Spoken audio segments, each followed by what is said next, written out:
آپ نے ارشاد فرمایا اپنی بیویوں کے لیے زیب و زینت اختیار کرو، میں قربان جاؤں۔ میں تو آپ کو نبی کا دین بتا رہا ہوں، آپ کا تو دین بڑا اوکھا کام، بیوی واسطے چنگے کپڑے پاؤنا اوکھا کام۔ میرے نبی نے کہا اپنی بیویوں کے لیے زیب و زینت اختیار کرو۔ سبحان اللہ۔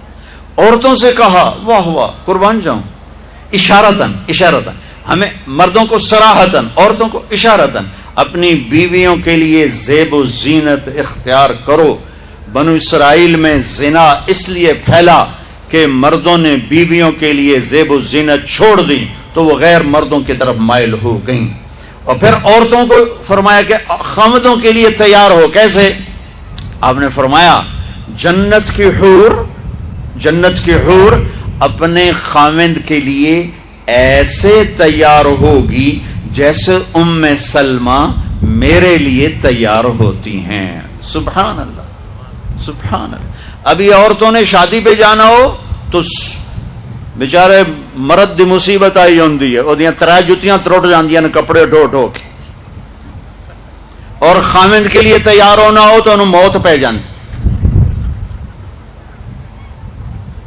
اپنے خامدوں کے لیے تیار ہو ورنہ وہ اور عورتوں کی طرف مائل ہو جائیں گے۔ یہ اس میں خفیہ پیغام ہے۔ میرے نبی حیا والے ہیں، پاکیزہ زبان، پاکیزہ ذات۔ مردوں کو صراحتاً فرما دیا اپنی عورتوں کے لیے تیار ہوا کرو۔ بنو اسرائیل میں اس وجہ سے فحاشی پھیلی۔ اور پھر اشارتاً جنت کی حور اپنے خامند کے لیے ایسے تیار ہوتی ہے جیسے ام سلمہ اللہ کے رسول کے لیے تیار ہوتی ہیں۔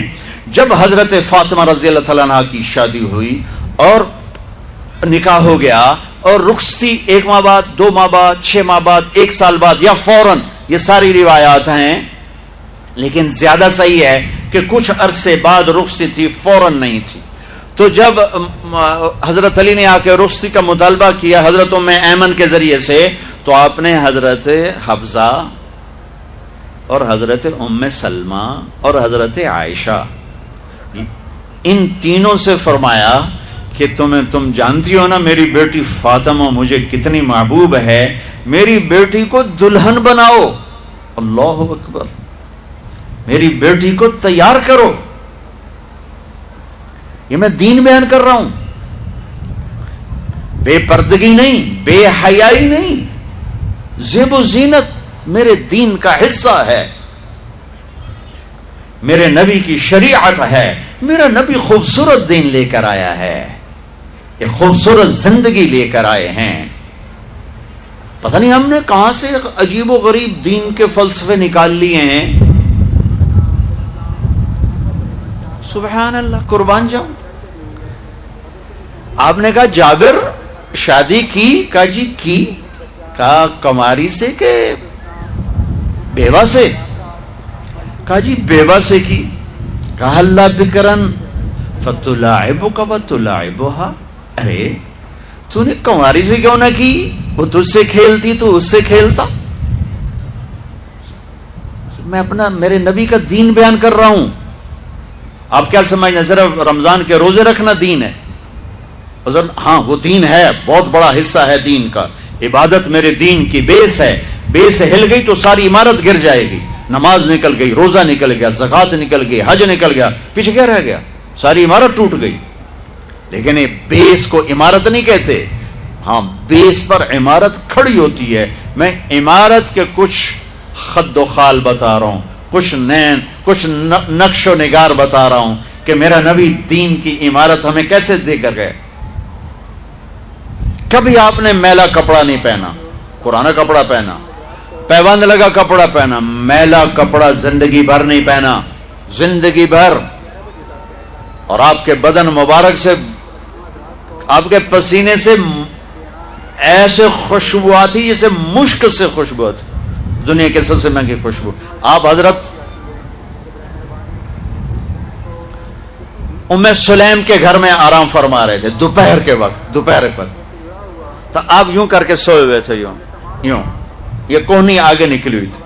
آنکھ کھلی تو دیکھا ام سلیم نے یہاں بوتل رکھی ہوئی، یہاں تو آپ نے کہا کیا کر رہی ہو؟ تو کیا تھا، چونکہ گرمی، پنکھے تو ہے نہیں، پسینہ یہاں سے نیچے گر رہا تھا.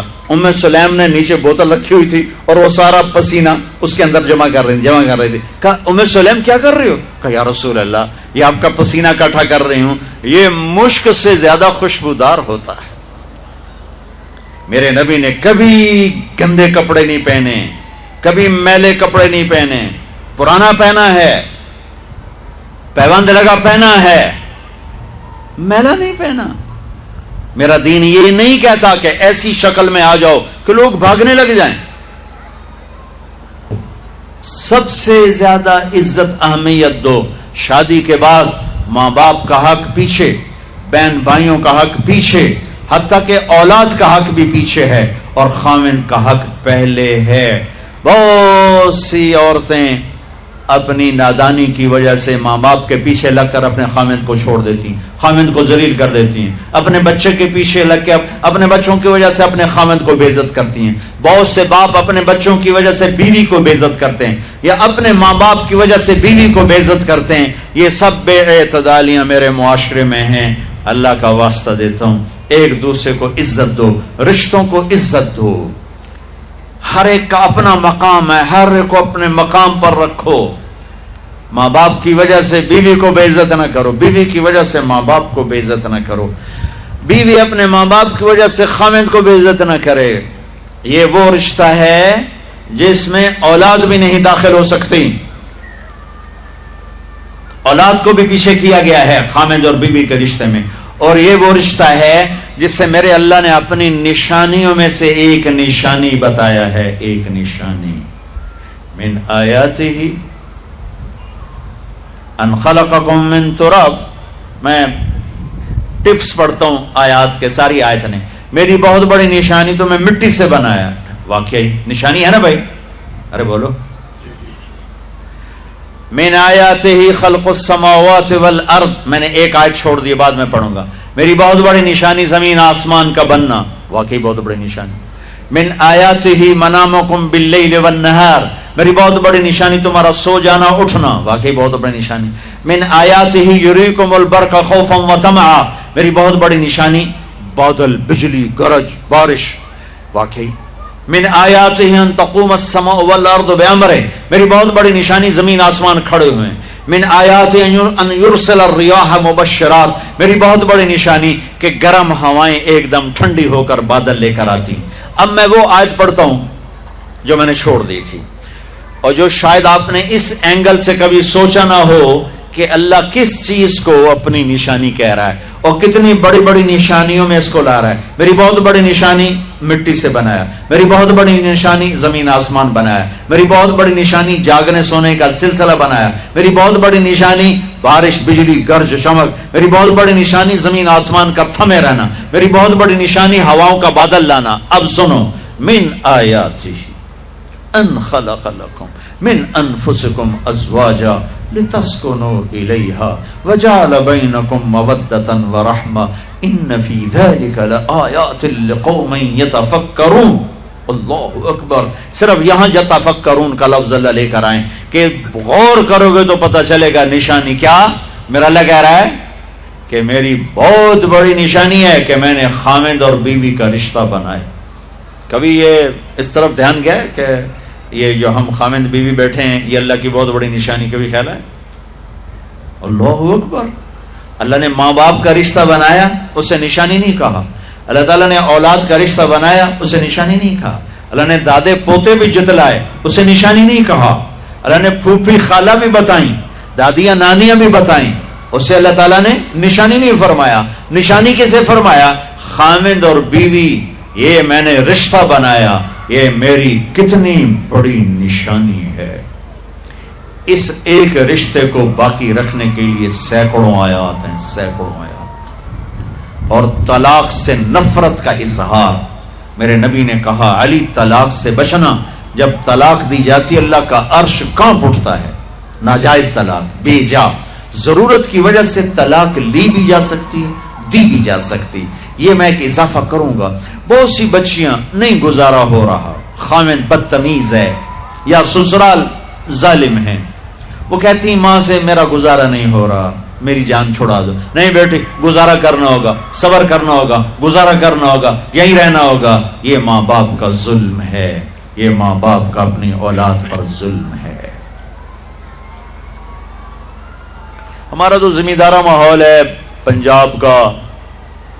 میں نے اپنے خاندان کی بتاتا ہوں، بچیوں پہ ظلم ہوتے دیکھے، پھر ان کی فریادیں بھی سنی، پھر ان کے ماں باپ کا ظلم دیکھا.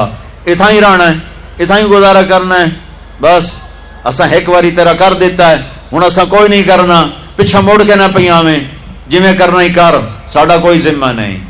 ماں باپ کہتے ہیں، ماں باپ کہتے ہیں. اور وہ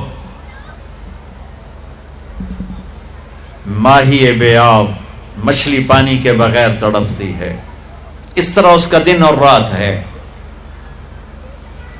زندہ کی کھال کھچ رہی ہے، اس طرح اس کا دن اور رات ہے. اور ماں باپ کا جبر، گزارا کرنا ہے، گزارا کرنا. تین بعد کون تیرا رشتہ کتوں آئے گا، تیری شادی کتوں کریں گے. ابھی تو اس کو ذبح ہونے سے بچا لو. کل تو اللہ نے ہمیں اس کا مکلف ہی نہیں کیا کہ کل کیا ہوگا، کل کو آنے تو دو. پتہ نہیں کل کا دن ہے بھی نہیں کہ ہمارے مقدر میں یا نہیں. ہم کل کے لیے اپنی بچیوں کو ذبح کر دیتے. میں نے ان کو تڑپتے دیکھا. میں صرف اپنی فیملی کی بات اوروں کی فیملیوں کی بات جہاں جہاں تعلقات، کہیں رشتہ قریب کا ہے، لڑکی بدتمیز ہے، بچہ شریف ہے، وہ کہتا ابا جی میں طلاق دینا چاہتا ہوں، میرا اس سے گزارا نہیں ہے، زبان شدید ہے. آئے میرے بھائیو، گھروں کی آبادی اللہ کی قسم، مالدار ہو یا غریب ہو، صرف اچھے اخلاق سے ہوتی ہے. اور گھروں کی بربادی مالدار ہو یا غریب ہو برے اخلاق سے ہوتی، برے اخلاق سے ہوتی. دو واقعے اوپر نیچے ہوئے. ایک خاتون ملی، مجھے تعارف کرایا گا کہ ایک خاتون آ رہی ہیں، ان کے خاوند کھربوں پتی ہیں، کھربوں پتی. ٹھیک ہے جی آؤ. اس خاتون نے آتے ہی رونا شروع کر دیا. مولانا لوگ مجھے خوش قسمت سمجھتے ہیں کہ میں بہت بڑے مالدار کی بیگم ہوں، میرا دل زخمی ہے، میرے خاوند کا سلوک اچھا نہیں، میں دولت کو آگ لگاؤں، یہ ہیرے کے سیٹ کو میں کیا کروں جب اس کا سلوک ہی میرے ساتھ اچھا نہیں. چند دن کے بعد ایک نوجوان ملا، مولانا میں اپنی زندگی سے تنگ ہوں، میری بیوی انتہائی بدتمیز ہے، انتہائی زبان دراز ہے، میں اپنی زندگی سے تنگ آ چکا ہوں، 3 بچے ہو چکے ہیں، طلاق دے نہیں سکتا، میں کیا کروں. یہ روزمرہ کے واقعات ہیں. تو ضرورت کے لیے طلاق دی جا سکتی ہے، لی جا سکتی ہے، نہ عیب ہے نہ تانا ہے، نہ ذلت ہے نہ کوئی داغ ہے. لیکن ابھی فیصلہ آباد سے ایک بچی ملی، اس کی بچی گود میں، طلاق کیوں ہو گئی؟ سسرال نے کہا بچی کیوں پیدا ہوئی ہے، گھر واپس جا. طلاق دے دی. بچی پیدا ہونے پہ طلاق دے دی. پچھلے ہفتے ملا ہوں، پچھلے ہفتے. کیا قصور ہے جی، بچی پیدا ہوئی طلاق دے دی. اور یہ 3 دن پہلے اسلام آباد میں خاتون ملی کہ سسرال نے گھر سے نکال دیا، کیوں 3 بچیاں گھر سے نکال دی، 3 بچیاں پیدا ہونے پر گھر سے نکال دیا. یہ بھی اسی دیس کی کہانی ہے، یہ بھی اسی دیس کی دکھ بھری داستان ہے. ظلم صرف وہ نہیں جو بھتہ کی پرچیاں آ رہی ہیں اور جو دہشت گردی ہو رہی ہے، یہ گھر جیسے وہ بہت بڑا ظلم ہے، ایسے یہ بھی بہت بڑا ظلم ہے کہ کہیں بچیاں ذبح ہو رہی ہیں، کہیں بچے ذبح ہو رہے ہیں.